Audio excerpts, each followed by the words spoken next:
안녕하세요, 그림읽기입니다. 자, 보시는 영상은 단송 레시피라고 아내가 빵을 굽고 남편은 도자기를 빚는 제빵소이자 공방입니다. 그런데 아내분이 독일 분이세요. 저는 국밥만큼은 빵을 잘 알지는 못하지만 달지 않고 굉장히 담백합니다. 빵에 대해서 잘 아는 분이 달지 않은 진짜 독일 가정식 빵맛이라고 하더라고요. 자, 제주 구자 쪽 지나는 분들은 한번 들러보시고요. 자, 슈퍼생스 쏴주신 지영미 선생님 항상 감사합니다. 자, 그러면 오늘 소개해드릴 만평 같이 보시죠.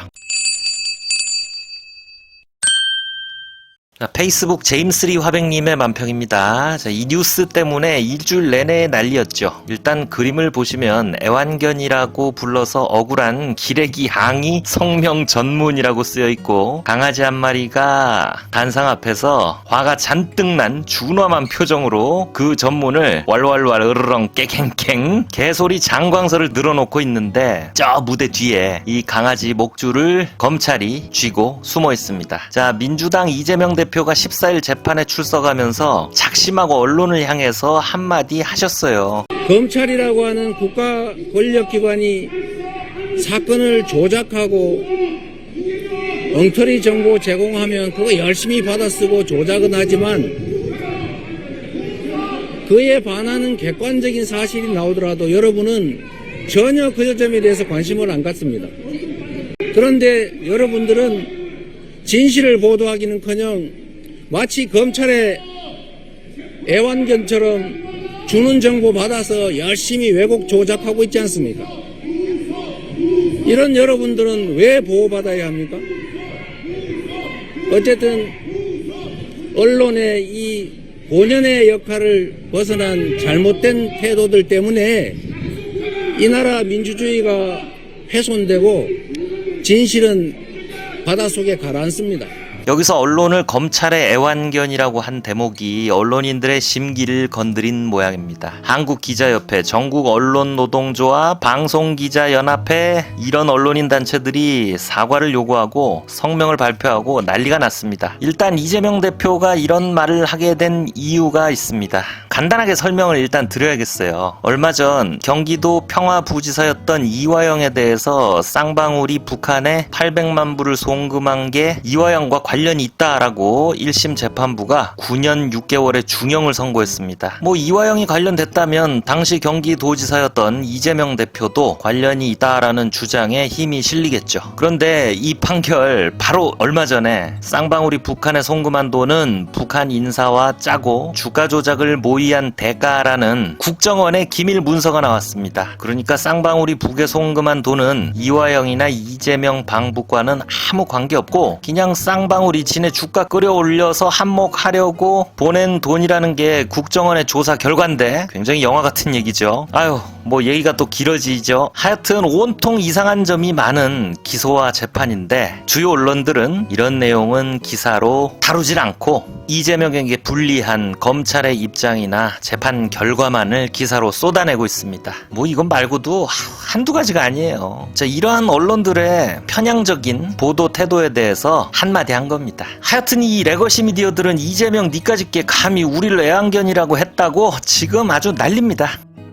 자, 민중의 소리 최민화백님 만평입니다. 철펜촉을 머리에 쓰고 마이크를 들고 있는 요거는 언론입니다. 사과라고 외치면서 화가 단단히 나 있죠. 그런데 이렇게 아래쪽 하반신은 강아지고 사료포대와 뼈다귀를 꼭 쥐고 있습니다. 뼈다귀에는 특종이라고 쓰여 있죠. 검찰이 수사 과정에서 드러난 정보를 말 잘 듣는 기자들한테 흘리고 그게 특종이 되고 이런 식으로 검찰이 기자들을 길들여 왔다는 건 잘 알려진 사실입니다. 사료에는 랩독 사료, 달콤한 맛이라고 쓰여 있습니다. 그리고 제품 설명을 이렇게 확대해 놨어요. 강한 중독성 있음, 너무 달콤해서 치아가 썩고 뇌에 구멍이 생기고 양심에 털이 나는 치명적인 병에 걸려도 절대로 책임지지 않음. 자, 이 사료의 제조원은 검찰입니다. 랩독은 애완견이라는 뜻으로 실제 권력에 빌붙어서 순응하는 언론을 비유하는 말로 특별히 이재명 대표가 고안한 비유가 아니라 언론학에서 자주 쓰는 말이랍니다. 자, 이 사태 때문에 신문에 워치독이라는 말도 주목받고 있습니다. 워치독, 살피는 개, 지키는 개. 요 말은 권력을 감시하고 잘 살피는 재구시를 잘하는 언론을 비유하는 같은 개지만 긍정적인 말이라고 하죠. 자, 지금 애완견이라는 말에 화를 낼 때가 아니라 검찰이 던져주는 사료나 간식에 길들여진 니네들 보도 행태나 반성해라 라는 그런 날카로운 만평이죠.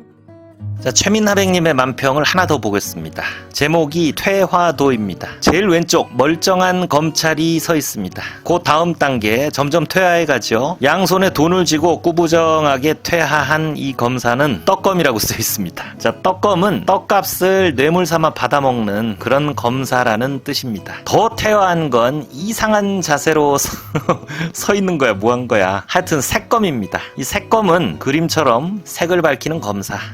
2012년 30대 검사가 절도 피의자랑 조사실에서 그리고 나중엔 모텔까지 데려가서 이상한 짓 하다가 걸린 일이 있었어요. 그 외에도 검찰 출신 김학의 차관 별장 성접대 사건, 서지영 검사 성추문 폭로 사건, 2014년 바바리맨 검사 사건도 생각이 나네요. 이런 사건들이 자꾸 터지면서 검찰은 새검이라는 비아냥도 받아왔었죠. 그리고 마지막 단계 갈 때까지 갔습니다. 개가 똥을 싸고 있습니다. 그야말로 검찰 오명의 정점을 찍는 말, 똥검이라는 말이 지금 나왔습니다. 그제 이번에 당선된 이성윤 의원이 국회 대정부질문에서 공수처장을 불러놓고 울산지검에서 있었던 일을 폭로합니다.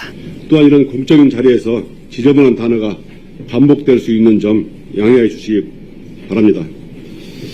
2019년 1월 8일 오후 6시경에 울산지검에서는 술 읽는 작은 모임이라는 이름으로 검사장, 차장, 부장 등 30명이 모여 지검 내 1층 간부식당에서 회식을 합니다. 검사장은 수십 병의 진도 홍주와 연태 고량주를 준비했고 간부들 또한 각자 특활비로 술을 구비했다고 하며 분해식당 업자에게도 특활비로 소주와 맥주, 안주를 준비시켰다고 합니다. 늦은 시간까지 도수가 높은 연태 고량주 폭탄주로 인해서 대부분 만취 상태였고 어떤 부장검사가 테이블을 발로 차는 바람에 술잔이 수십 개가 깨지고 부장검사는 수석을 때리고 차장검사는 그 부장검사를 억억 소리나도록 배를 때렸다고 합니다. 일부 부장검사는 검찰적 복도 바닥에 들어누워 자기도 했다 합니다. 더욱 놀라운 것은 다음날 아침 검찰청 공안부 민원인 대기실 바닥에 설사 형태의 똥이 대량 발견되었고 남성 화장실 세면대 및 벽면에도 똥이 대량 발라져 있었다고 합니다. 똥이 묻은 모 대학교 기념품 허리띠를 수건거리에 걸어두기까지 했다고 합니다. 알고 보니까 어떤 검사의 소행이었다고 합니다. 다음날 부장들이 평일입니다. 참석한 회의가 열렸는데 어떤 검사가 왜 똥을 싸고 지랄이야 라고 하자 다른 검사는 자기는 똥을 싼 적이 없다고 하는 등 공적인 회의 시간에 이런 촌극이 벌어지기도 했다고 합니다. 다들 상황을 알고 있었던 거죠. 검사장은 총무과 직원을 불러 CCTV를 확인한 후에 함구를 지시했고 어떤 부장검사가 환경미화원에게 현금을 주어 수습했다고 합니다. 폭행당한 수사관은 부장을 고소하려고 했고 검사들 사이에서는 이날 사건이 소문으로 퍼지기 시작합니다. 이 똥 사건의 소문이 계속 퍼지자 지목된 검사는 카카오톡에 이렇게 똥 저 아니에요 크크크 제발 좀 이런 프로필이 담긴 걸 보면 이 의혹은 어느 정도 사실인 것으로 판단이 됩니다. 우와, 이거 점잖은 분들이 아니 점잖은 자리에서 이 똥을 뭐라는 거 몇 번이나 이렇게 얘기하는 거예요. 똥똥똥 그러는데 아무도 웃지도 못합니다. 자, 술 퍼먹고 민원실에 똥 싸고 벽에 바르고 야, 아니 술 먹으면 사람이 이상해지는 경우도 있지만 아니 근데 이거는 도대체 뭐죠? 이분들은 도대체 자기들끼리 뭐라고 사는 건지. 똥검 하여튼 이런 일이 있었다고 합니다.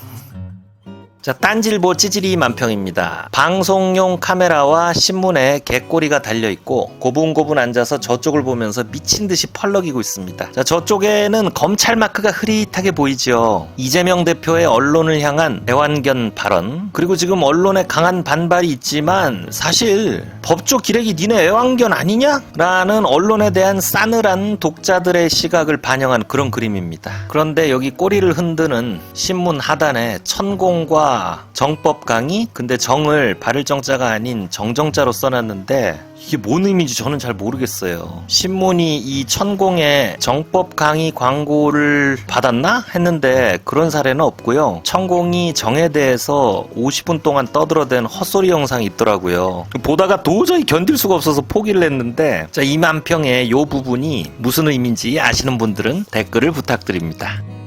자, 경기일보 유동수 화백님 만평입니다. 자, 언론은 검찰의 애완견이라고 말하는 이재명 대표가 무시무시한 개한테 엎여 있습니다. 이재명을 엎고 있는 개는 개딸이라고 쓰여 있습니다. 개딸. 자, 원래는 응답하라 1997이라는 드라마에서 아빠 성동일이 극성스러운 딸 정지은을 개딸이라고 불렀는데 나중에 이재명을 지지하는 젊고 적극적인 여성 지지층들이 이 말을 차용해서 자신들을 개혁의 딸들, 개딸이라고 부르기 시작했고 그래서 사실 이게 뭐 전혀 나쁜 의미의 말이 아닌데 점점 이제 보수 언론이나 반대 진영에서 이재명 지지층 전체를 아우르는 멸칭으로 이 개딸이라는 말을 쓰기 시작했죠. 그래서 이제 이재명 너는 개딸을 애완견처럼 데리고 있으면서 언론을 검찰의 애완견이라고 부르면 되느냐라는 그런 보수 언론들의 반발을 반영한 만평입니다. 근데 저는 개인적으로 이재명 대표가 지지자들을 조종하고 선동하면서 정치를 했다고 생각하지는 않아요. 보통 보면 이 개딸들의 강력한 요구를 반영하면서 정치를 해왔고 그래서 개딸들이 이재명을 더 지지하는 뭐 이런 선순환의 구조가 그 팬덤을 형성했죠.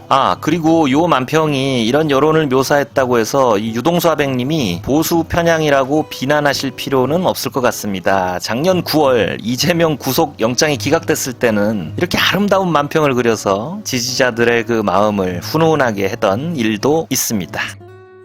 자, 장도리 사이트 박순찬 화백님의 만평입니다. 강아지 한 마리가 단잠을 자면서 꿈을 꾸고 있습니다. 꿈속에서는 펜을 귀에 꼽고 있는 언론인이 대통령 윤석열 씨가 김치찌개를 해주고 계란말이를 말아주면서 약속한 언론인 해외 연수 증원 약속, 그런 이권을 우리가 무슨 애완견인 줄 아는 겁니까? 사과하세요! 라고 단호하게 거절하는 그야말로 올곧은 기자의 모습이 담겨 있고 장도리 만평의 마스코트 장량이가 심드렁한 표정으로 그 꿈을 올려다보고 있습니다. 윤석열이 언론인 200명을 모아놓고 김치찌개 계란말이 파티를 했었죠. 그 자리에서 언론인들 해외 연수 규모를 대폭 늘리겠다고 아주 그냥 대놓고 뼈다귀를 던져줬는데 얼마 전 한국언론진흥재단이 바로 언론인 해외 연수 규모를 160명으로 확대하겠다는 발표를 했습니다. 이것도 여러분 굉장히 웃긴 일이에요. 검찰이 이재명 기소한 기준 그대로 적용하면 뇌물죄 되고도 남는 일인데 버젓이 기자들은 그 자리에서 줄 서서 김치찌개 더 달라고 쩝쩝거리기나 했지 누구 하나 우리를 뭘로 알고 대놓고 이러시냐고 따지는 사람이 없었죠. 아니 그리고 지금 일부 언론인들은 압수수색 당하고 검찰에 불려가서 조사받고 이 난리인데 언론인 단체들은 그런 일에는 내일 아니니 나 몰라라 하면서 이재명한테는 이렇게 난립니다. 우리가 기대하는 언론 뭐 저널리즘 이제는 그냥 정보 가공 유통업체 그런 걸로 전락해버린 레거시 언론에 대한 뭐 너무나 선비적인 박순찬 화백님의 이런 기대는 한낱 개꿈과도 같은 게 아니냐라는 자조적이고 철학적인 만평입니다. 자, 언론은 좀 그 선택적인 화를 제발 가라앉히시고 본인들 꼴이 진짜 애완견이 아닌지 되돌아보시기를 바라면서 영상 마치겠습니다. 구독과 좋아요 부탁드립니다. 감사합니다.